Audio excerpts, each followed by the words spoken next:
نو په دغه نوجوانانو کې یو عبد الله ابن تعمیر هم تیر شوی. بادشاہ د کاهن وې داسې یو کس راکا زه بوډا یم ختمېږم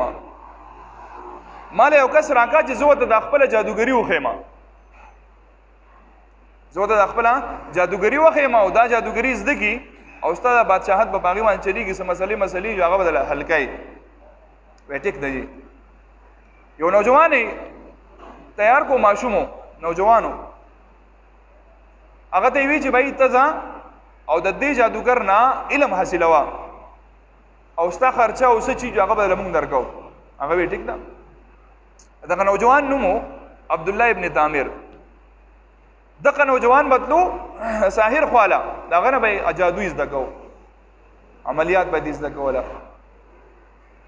په لاره باندې د چې په کومه لاره تېرېدو هلته چونکې د عیسی علیه السلام کم مذهب و هغه را چلېدو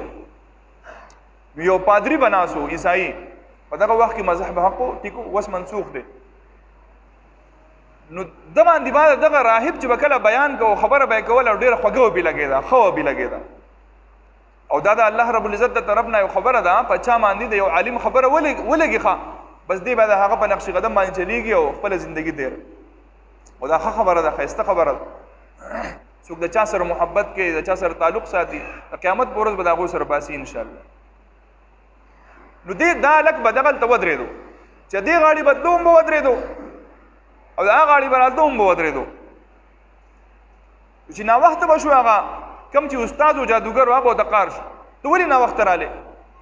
چې کور ته به راغې ناوخته وپي هلته به بیان اورېدو هلته به ودم قارېده. د بیا هغه راهب ته ووایي چې زما ستاسو دا بیان ډېر خوښ دی او تاسو ډېر ښکلی بیان کوئ ډېر ښایسته تعلیمات ورکوئ خو زه چې هلته ځم جادوګر راته قارېږي چې کور ته لاړ شم ناوخته یې کور کې راته قارېږي وایي زه درته چل ښیم وایي څنګه وایي چې کله دا هغه جادوګر خواله ځې او ناوخته یي ورته وایي چې د کور نه یې ناوخته را پرېښودم او چې کله کور ته ځې نو ورته وایي چې جادوګر ناوخته را پرېښودم کار به چلېږي به دې ځکه چې دا څیز خو تا نه پرېږدي که تا اوس ووایي چې یاره زه دین زده کوم نو د دین دپاره دې نه پرېږدي. په هر حال دې ورځ په لاره باندې روان دی مسلم شریف کې دا روایت موجود دی دې په لاره باندې روان دی لاره یو ازمري ګیره کړې ده ټول خلک پریشانه دي لاره باندې نشي تللی زنانه نشي تللی ماشومان نشي تللی نارینه نشي تللی هر سړی ډډه کوي او تښتي د سوچ وکړو چې یاره دې خلکو ته تکلیف دی یو کاڼی راواغستو په دې اړه کې سوچ کړی دی چې یاره نن زه معلومومه چې دا دین عیسوي د عیسی علیه السلام چې کوم دینو دا حق دی که دا جادوګري په حقه ده او دا کاڼی راغستی دی وایي که چېرې دا جادوګري دا کم چې جادوګر دی د ده دا دین حقي نو بیا دا زمري دې وتښتي لاړ نه شي چې ده څنګه غزار کړی زمري بځې ولاړ دی نه ځي وایي که دا کم راهب عالم چې ما د دین ښایي که دا حقي نو دا زمري دې وتښتي چې څنګه داسې ورویشتی دی چې زمري منډه کړې لاره پرېښ خلکو لیدلی چې لکه دا خو دا عجیبه غوندې کمال وکړو ده سره یو علم دی داسې چې د هغه علم په بنیاد باندې زمري هم زغلی چېرته یو بابا و هغه په لار روان و په دې سترګو ړوند هغه دا خبره اورېدلې چې د دې هلک سره علم دی داسې هغسې ورغلی دی وایي یاره زما په دې سترګو خلاص راکاږه نو دې نوجوان سوچ کړی عبدالله ابن تعمیر چې هلکه بل چانس راته میلاو شو راځه په دې هم ټرای کا چې کم یو حق دی دقه چلې دلته هم کړی لاس یې راښکو دی که جادوګر دا علم حقي نو دا سترګې دې ښه شي یو سترګې نه دي ښه شوي وایي که دا راهب دا علم حقي دا عالم دا دین عیسوي نو دا سترګې دې ښه شي چې کله یې په لاس راښکو دی سترګې ښه شو چا دې کړي دي ولا دا غټ کمالو شو الله په ما رحم وکړو دا وکړو دا وکړو هغه ته یې به اسلام قبول کا یعنی عیسائیت چې کوم مذهب و باور دا دین قبول کا مسلمان شي هغه ایسته کلمه ویلې دا مسلمان شوی دا خبر بادشاہ ته رسېدل بادشاہ و بت پرست نه یې منله هغه اعلان کړی چې بھائی دا هلک خو ما تیار کوو د دې دپاره جادوګري زده کړي او دې خو په بل طرف باندې لاړو بھائی معلومات وکړئ دغه راهب یې مونتی دی او دا کم سړي چې دا سترګې ښه شوي وي دایم رانیولې او دواړه ختم کړي دي مړ کړي دي چې تاسو به اوس ماته څه کوئ عیسایت مذهب به راته خوروئ دواړه قتل کړي د دې نوجوان پسې کسان مقرر کړي او لېږلي دي بس چې راټینګې گئے چې په کم ځای کې چا ولیدو مال یې راولی ظالمو بادشاه طاقت وسره دا هلک یې رانیولی دی چې کله یې رانیولی دی نو کسانو له ورکړي چې بھائی دا کس بوځئ غر ته غر سر ته یې وخېژوئ او د ګړنګ نه یې راوغړوئ چې خلکو دپاره عبرت وي چې بیا څوک د دین عیسی علیه الصلاة والسلام آواز ونه کړي دا نوجوان چې کله تللی دی غر ته یې بوتلی دی دغلته یې سوال کړی دی ای الله ما خو ستا د دین دپاره ستا د نوم دپاره ای الله دا دونه قرباني وکړه ای الله دوس ما د غر نه غړی ای الله که زه ورغړېدمه زه به مړ شمه خو ستا نوم اخیستونکي بیا څوک نه ای الله ته ماله طاقت راکړه الله رب العزت په غر باندې زلزله راویستې ده او چې څومره کسان د ده سره تللي سپایان هغه ون راورغښته ده او الله رب العزت د ده حفاظت وکړو او روغ رمټ د بادشاه مخې ته راغی ودرېدو بادشاه ورته ویل که ته څه یې ولې چې پیری یې که انسان یې ته باندې څه اثر ولې لګی هغه ودی جي زه داسې رب طرف ته خلک رابلمه چې دا هر څه کار کوونکی ذات څوک دی هغه الله دی زه هغه الله طرف ته خلک رابلم ویل لکه وایي نیسئ او بوځئ سمندر ته یې واچوئ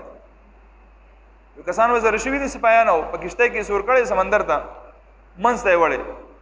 یو دقل ته بیا د لاس اوچت کړي دي او الله رب العزت خو سوال قبول کوونکی دعا قبلونکی ذات دی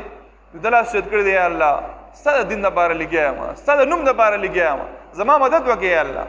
الله رب العزت په سمندر کې طغیاني راویستې ده او داسې چپې او توپان راغلی دی چې دا ټول کسان د یې کښتۍ نه غورځېدلي او دې په هغه کښتۍ کې روغ رمټ الله رب العزت غاړې ته راویستې بیا بادشاه له راغلی بادشاه ورته دا څه قصه ده پتا کې وی بادشاه سلامت وجنې مې مړکې مې وی او مړکو مې وی طریقه درته ښیمه خو وایږه طریقه درته زه ښیمه او ته په هغې باندې عمل وکړه وی څه طریقه ده وی طریقه دا ده چې ته غشې راواله بھائی بره ځای شته ملګري کوم ځای دي ملګرو له ځای ورکړې ده رامخکې شی دی مخکې صف ته په دې صف کې مونږ ودرېږو رامخکې شی بره هم ځای شته ماشاءالله هغې کافي دی وی غشې راواله لیندکۍ راواله او چې کله غشې را پرېږدې ما ولې نو ته ووایه بسم الله او یا بعضې روایتو کې راځي ته ووایه بسم الله برب هذا الغلام زما دې د دې هلک په رب الله باندې د الله په نوم باندې شروع کوم او ته بیا ګوره بیا به زه مړ شم اصل کې دا نوجوان هوښیار و چې کوم سړی په ډېر زیات مخالفت کې دی د هغه د خولې نه یې هغه څیز ویستو چې ټول خلک یې واوري چې دی هم د دغې عقیدې نه بغیر هېڅ نشي کولی کوونکی ذات څوک دی یو د الله ذات دی جودم ما قچل وکړو خو بادشاه پوه نه شو غټ چوک سجاو دی دنیا خلک راغلي دي او خلکو ته خو پته ولګېده دا هلک نشي مړ کولی هغه شان غشې دا وکړو او پرېښودو چې پرېښودو دقه یې ووایي بسم الله برب هذا الغلام چې څنګه یې دا ووایي نو غشې لاړو او د هغه هلک په تندي باندې ولګېدو هغه مړ شو شهید شو لیکن دلته چې څونه خلک وو جو اکثریت خلکو چغې کړې د الله نوم یې واخیستو او ټولو عیسایت قبول کړو مسلمانان شو بادشاه له غوسه ورغله چې دا څنګه چلو شو دا خو ما یو مړ کړو خو هلته راته د دنیا نور راووته ته به څونه وژنې عاشقان رسول به څونه وژنې چې ته کله یو وژنې سل به درته راباسي چې سل وژنې هزار به درته راباسي دا خو به دین مین خلک دی ته دا نشې منع کولی